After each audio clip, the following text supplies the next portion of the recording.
ठाणे जिले का एक प्रमुख रेलवे जंक्शन है कल्याण।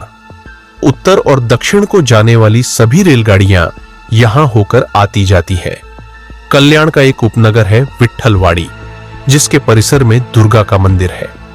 मंदिर के ठीक सामने यशवंत अपार्टमेंट के फ्लैट नंबर 9 में जगदीश सालुंखे अपने बड़े भाई कांचन सालुंखे के परिवार के साथ रहता था। जगदीश अंबरनाथ की एक फार्मास्यूटिकल कंपनी में नौकरी करता था। उसकी शादी एक चंचल, शोक हसीना और महत्वाकांक्षी युवती वृषाली ठाकरे से हुई थी। शादी के बाद जगदीश सालुंखे ने अपने भाई का घर छोड़ दिया और उसी सोसाइटी में किराए का एक फ्लैट लेकर पत्नी के साथ रहने लगा। जगदीश सालुंखे और वृषाली की शादी को अभी 3 महीने भी नहीं हुए थे कि जगदीश की मौत हो गई। 6 मार्च 2019 को रात के लगभग 11 बजे वृषाली ने वहीं पास में रहने वाले जगदीश सालुंखे के मामा नंदलाल सौदाने को फोन किया। वह घबराई हुई लग रही थी। फोन नई बहू वृषाली ने किया था। फोन सुनकर नंदलाल के होश उड़ गए। वृषाली उनसे मदद मांगते हुए कह रही थी कि मामा जी, यहां घर में बहुत बड़ी चोरी हुई है। चोरों ने जगदीश को मार दिया है। प्लीज मामा जी, आप जल्दी घर पर आ जाएं। यह सारी बातें वृषाली ने रोते हुए एक ही सांस में नंदलाल को बता दी थी। नंदलाल ने वृषाली को धीरज बंधाते हुए कहा कि वह तुरंत उसके घर पहुंच रहे हैं। जगदीश के घर के पास ही उसका बड़ा भांजा यानी जगदीश का बड़ा भाई कांचन सालुंखे रहता था। नंदलाल ने यह जानकारी कांचन को भी दे दी। वह भी अपने मामा के साथ तत्काल घटनास्थल पहुंच गया।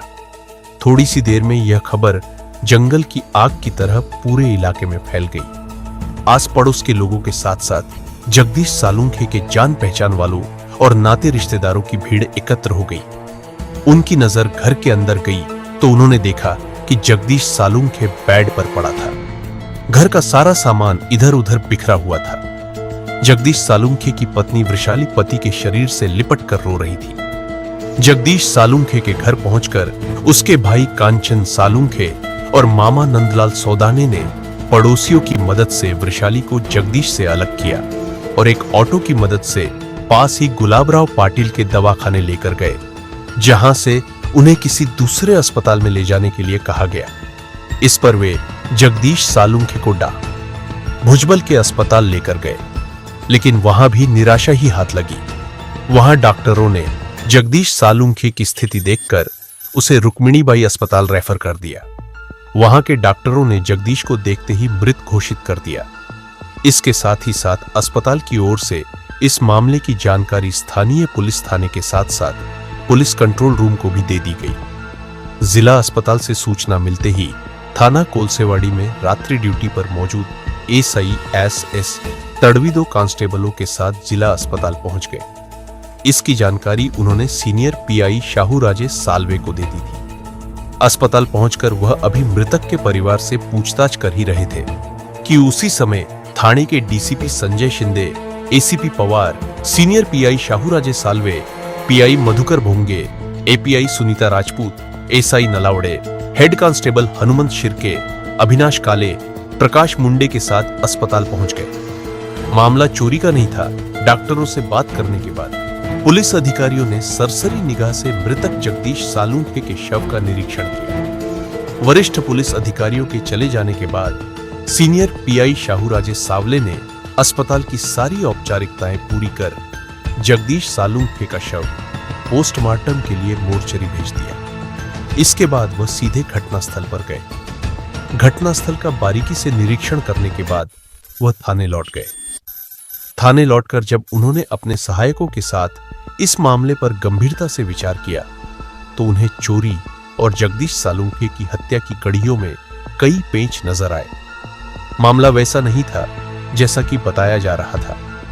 मामले की तह में जाने के लिए जगदीश सालुंखे की पत्नी वृषाली का बयान जरूरी था, लेकिन उस समय वृषाली बयान देने की स्थिति में नहीं थी। इसलिए सीनियर पीआई शाहू राजे ने पूछताछ करने के लिए वृषाली को दूसरे दिन थाने बुलाया और मामले की तफ्तीश पीआई मधुकर भोंगे और एपीआई सुनीता राजपूत को सौंप दी। वृषाली ने अपने बयान में बताया कि घर में साग सब्जी नहीं थी।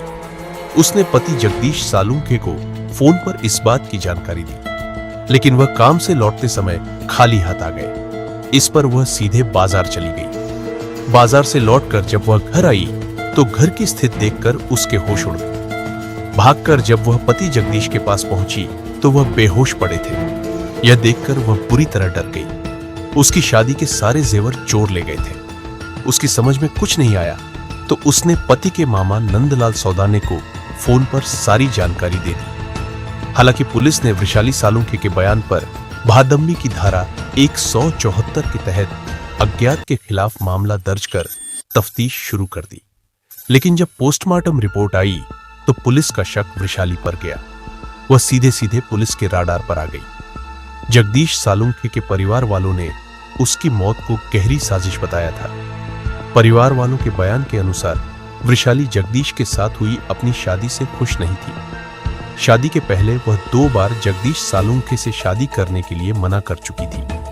यह शादी उसे उसके घर वालों के भारी दबाव के कारण करनी पड़ी थी।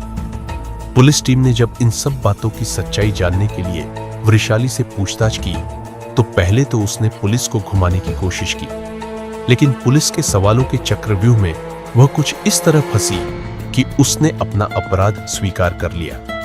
23 वर्षीय जगदीश सालुंखे सुंदर स्वस्थ युवक था। वह मूल रूप से जनपद जलगांव के तालुका रावेर का रहने वाला था। उसके पिता गोकुल सालुंखे सीधे सादे व्यक्ति थे। गांव में उनकी थोड़ी बहुत काश्तकारी थी। इसके अलावा रावेर में उनकी हेयर कटिंग की दुकान भी थी। परिवार में उनकी पत्नी के अलावा सिर्फ 2 बेटे थे। बड़े बेटे कांचन सालुंखे की शादी हो चुकी थी।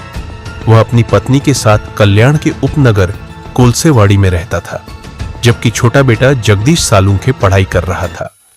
गोकुल सालुंखे अपनी काश्तकारी और दुकान से परिवार की गाड़ी पूरी जिम्मेदारी से चला रहे थे।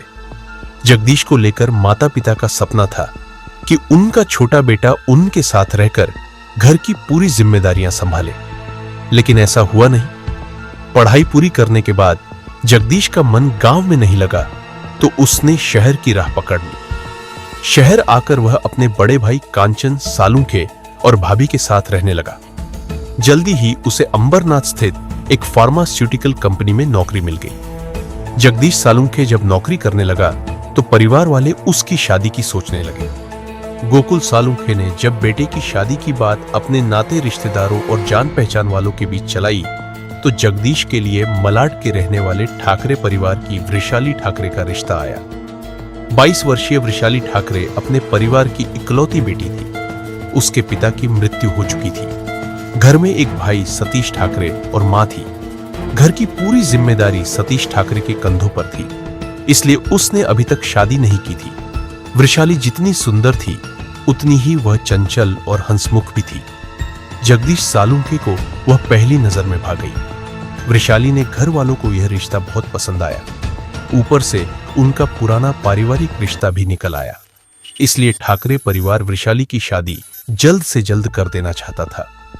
जगदीश सालुंखे और वृषाली के देखा देखी के बाद दोनों परिवार और उनके नाते रिश्तेदारों ने मिलकर वृषाली और जगदीश सालुंखे की सगाई कर दी और साथ ही शादी की तारीख भी तय हो गई। आज के जमाने में लोग सगाई को आधी शादी मानते हैं और अपने बच्चों को खुली छूट दे देते हैं। लड़का और लड़की दोनों बातचीत के साथ साथ मिलने जुलने और घूमने फिरने लगते हैं। ऐसा ही कुछ वृषाली और जगदीश सालुंखे के साथ भी हुआ था। वृषाली और जगदीश सालुंखे भी एक दूसरे से मिलने जुलने और बातचीत करने लगे थे। उनका यह सिलसिला लगभग 6 महीने तक चलता रहा। जगदीश सालुंखे वृषाली से शादी तय होने से खुश था। दूसरी तरफ आधुनिक विचारों वाली वृषाली 6 महीने में ही जगदीश सालुंखे से बोर हो गई थी। सीधे सादे नहीं, हीरो या मॉडल जैसे पति की दरकार वृषाली को एक सीधा सादा नहीं, हीरो मॉडल जैसा स्मार्ट पति चाहिए था, जो उसके इशारों पर चले और उसकी सारी इच्छाएं पूरी करे। शादी के 20 दिन पहले वृषाली ने जगदीश सालुंखे को फोन कर मुंबई के दादर रेलवे स्टेशन पर बुलाया और बुझे मन से कहा कि वह उसके साथ शादी जैसे पवित्र बंधन में नहीं बंधना चाहते, क्योंकि दोनों के आचार विचार एक दूसरे से नहीं मिलते। अगर दोनों की शादी हो गई तो वह खुश नहीं रह पाएगी। इससे अच्छा है कि वह शादी से इनकार कर दे। वृषाली ठाकरे की इस बात से जगदीश सालुंखे के पैरों तले से जैसे जमीन खिसक गई। वजह यह कि उसके घर वालों ने शादी की पूरी तैयारी कर ली थी। सारे नाते रिश्तेदारों को शादी के कार्ड भी भेज दिए गए थे। जगदीश ने जब यह बात वृषाली को समझाने की कोशिश की, लेकिन उसने स्पष्ट शब्दों में कह दिया कि अगर उसकी शादी जबरन की गई तो वह जहर खाकर आत्महत्या कर लेगी। तब उसका क्या अंजाम होगा वह सोच ले।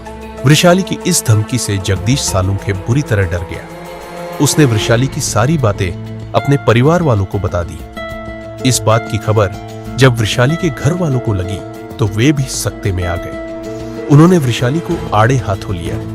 अपने परिवार के दबाव में वृषाली ने अपनी गलती मानी और जगदीश से शादी करने के लिए तैयार हो गई। लेकिन जगदीश सालुंखे के परिवार वालों को वृषाली की बातों पर यकीन नहीं था। वह वृषाली के परिवार वालों की विनती पर शादी के लिए तैयार हो गए, लेकिन उन्होंने साफ कह दिया कि अगर भविष्य में वृषाली ने कोई गलत कदम उठाया तो जिम्मेदारी उनकी नहीं होगी। इसके लिए उन्होंने अलग से गारंटी और माफी पत्र लिखवाकर अपने पास रख लिया। इसके बाद वह शादी की तैयारी में जुट गए। घर परिवार वालों के दबाव में आकर आखिर वृषाली जगदीश सालुंखे से शादी के लिए तैयार हो गई, लेकिन उसके मन में जगदीश सालुंखे को लेकर असमंजस की स्थिति थी। जगदीश सालुंखे को वह पति के रूप में स्वीकार नहीं कर पा रही थी। यही कारण था कि वह अपनी शादी के लिए टालमटोल कर रही थी। शादी के सप्ताह भर पहले वृषाली ने जगदीश सालुंखे को एक होटल में बुलाया और वही पुरानी बातें दोहराते हुए कहा कि वह इतनी जल्दी शादी नहीं करना चाहती। उसे ब्यूटिशियन का कोर्स करना है। कोर्स करके पहले अपना कैरियर बनाएगी, फिर शादी विवाह के बारे में सोचेगी। तब तक के लिए वह शादी की तारीखों को आगे बढ़वा दे। जब कैरियर बन जाएगा तो शादी विवाह तो कभी भी कर सकते हैं। इस बार जगदीश सालुंखे ने वृषाली को समझाने की कोशिश नहीं की, बल्कि उसने सख्त लहजे में कहा, यह बात तुम अपने परिवार वालों से क्यों नहीं कहती हो? मुझसे यह सब नहीं होगा। इतना कहकर जगदीश सालुंखे गुस्से में वहां से उठकर चला गया। जगदीश सालुंखे के इस रवैये से वृषाली जल भुन गई थी। इस समस्या से निपटने के लिए अब उसे ही कुछ करना था। वह सोचने लगी कि ऐसा क्या करे कि सांप भी मर जाए और लाठी भी न टूटे। घर जाने के बाद वह सारी रात अपनी समस्या को लेकर सोचती रही, करवटें बदलती रही और सुबह तक उसने समस्या का जो हल निकला वह काफी खतरनाक था। दूसरी ओर दोनों परिवार वृषाली और जगदीश सालुंखे की शादी को लेकर उत्साहित थे। वृषाली का पहला अटैक वृषाली की शादी हो रही थी। इस बात को लेकर उसकी सहेलियों और दोस्तों में खुशी की लहर थी। वह सब वृषाली से शादी की बैचलर पार्टी की मांग कर रहे थे, जिसे वृषाली आजकल कहकर टाल रही थी। वृषाली ने शादी के 2 से 4 दिन पहले अपने घर में छोटी सी पार्टी रखी और इससे खास तौर पर जगदीश को भी बुलाया था।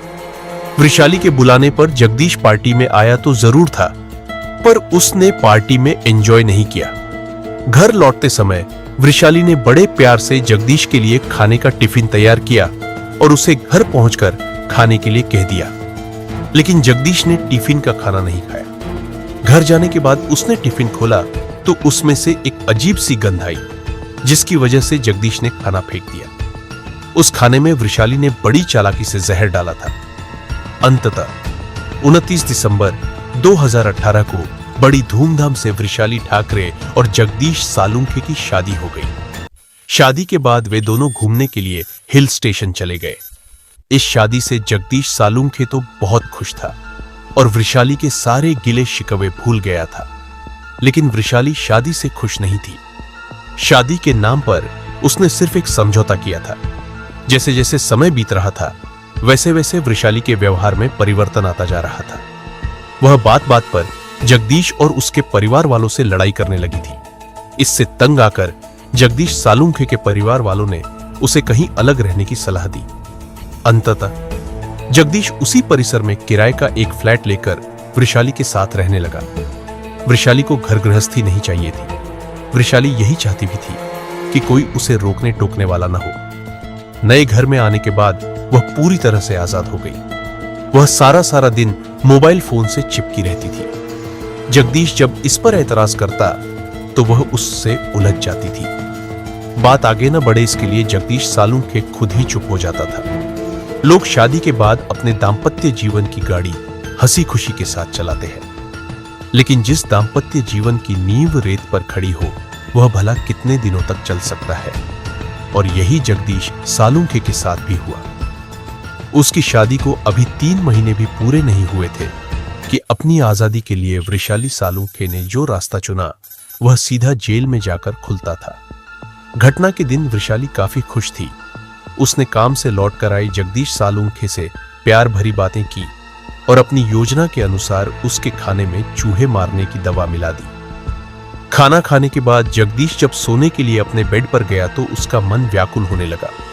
इसके पहले कि वह उठकर बाथरूम में जाता, वृषाली ने उसके गले में नायलॉन की रस्सी डालकर पूरी ताकत से उसका गला घोंट दिया।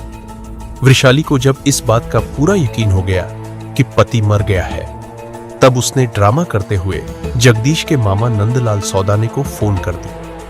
वृषाली ने परिवार वालों और पुलिस को गुमराह करने की काफी कोशिश की, लेकिन वह सफल नहीं हो पाई। शादी से आजादी पाने के चक्कर में वह एक ऐसी खाई में जा गिरी जहां से उसका निकलना संभव नहीं था। पीआई मधुकर भोंगे और उनकी टीम ने वृषाली सालुंखे से विस्तृत पूछताछ करने के बाद उसे भादंबी की धारा 302 के तहत गिरफ्तार कर कोर्ट में पेश किया, जहां से उसे जेल भेज दिया गया।